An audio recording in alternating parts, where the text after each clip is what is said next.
All right, welcome everybody. This is Keith from the Keith and Katie podcast,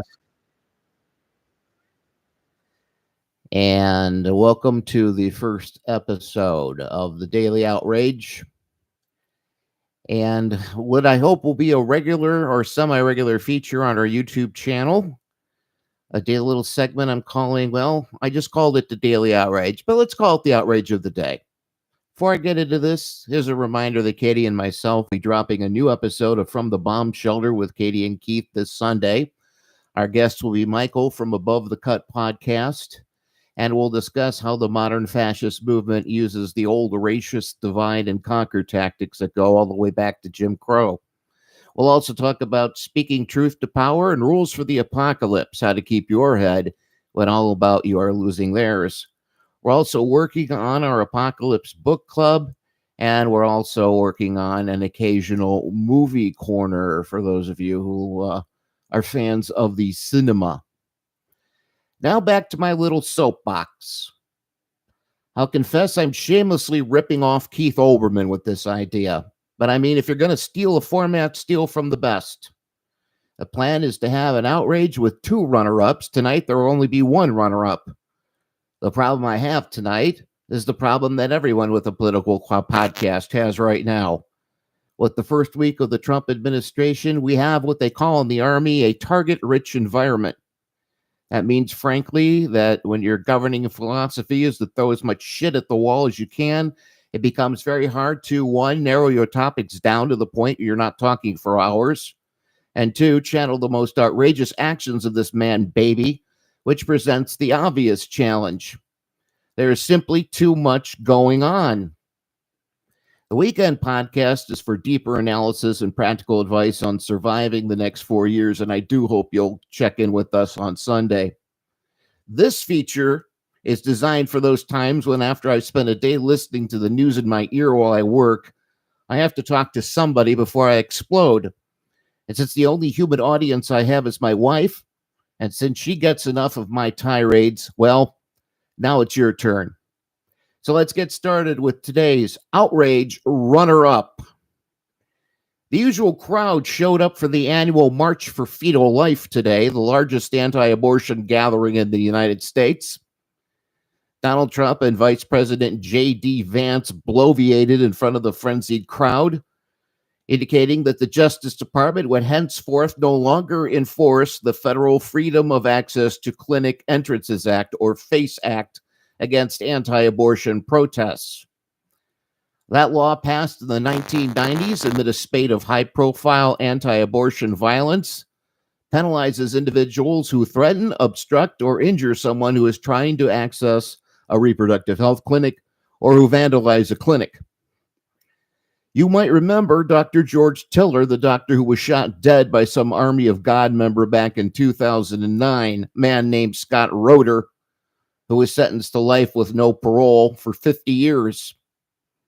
Anyone want to make a bet that Roeder might get clemency from this president? I know. Don't give them any ideas. Anti-abortion activist Vance told a roaring crowd, should never have the government go after them again. So now instead they'll go after the women and the clinic workers.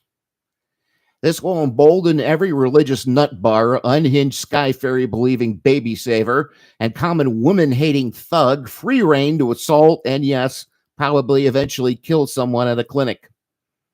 And the pro-lifers will cheer.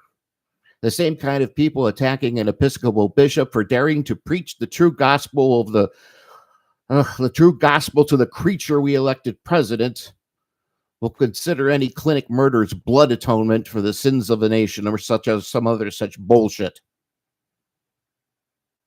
Meanwhile, members of the white nationalist group Patriot Front showed up for this March for the Fetus rally.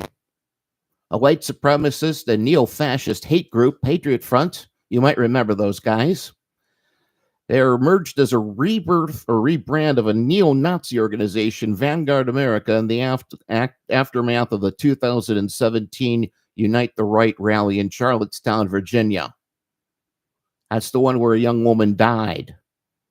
You remember the one, the Jews will not replace us? Yeah, that one. According to the Southern Poverty Law Center, the Patriot Front represents one of the most prominent white supremacist groups in the country. Well, folks, if you're known by the company you keep, you'll also be interested to know that standing right with these neo-Nazis were Senate Majority Leader John Thune, House Speaker Mike Johnson, and Florida's Governor Ron DeSantis. Why am I not surprised? They were all there to celebrate life. Tonight's winner, however, is the new American Gestapo, known popularly as ICE, Immigrations and Custom Enforcement. In their newfound zeal to round up migrants, children, and other undesirables, they've also decided to go after, wait for it, Native Americans. During Wednesday's tribal council meeting for the Navajo Nation, it was announced that one member of the nation was detained by ICE officers for 9 hours.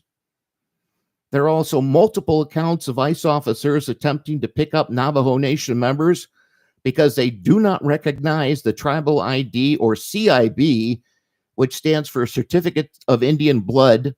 They don't recognize those papers as official forms of identification. This is all on the record, and you can read it for yourself on the official Navajo Nation Tribal Council Facebook page. It was noted at the council meeting that many members of the community struggle with obtaining proper ID. For the Navajo, there's only one place to get a tribal ID, and it presents a challenge for other tribal members to reach it from outside the reservation. What good would it do if ICE won't recognize it anyway? The thing, though, and what I want to know is why. Members of the Navajo Nation were here before we were. Where the hell are you going to deport them to? Miami Beach? I guess you have to understand the racists that run ICE and the people who give them their marching orders. It's simply a question of going after brown-skinned people, and for them, it's just too damn hard to separate Native Americans, Mexicans, Puerto Ricans, Jamaicans, Guatemalans, Venezuelans. Hell, they ain't white, so just grab them all and let God sort them out back wherever they came from. I mean, these are the same brave men and women of federal law enforcement who showed up at Hamline Elementary School in Chicago looking for illegal children today. Shout out to the principal at that elementary school who did not let ICE perform a raid on their school. The Chicago PD was kept in the dark about the raid. We know that was on purpose. You might ask, what the actual fuck were they going to do with elementary-aged children that they planned to detain? And don't tell me they were going after the worst of the worst. They just tried to detain children.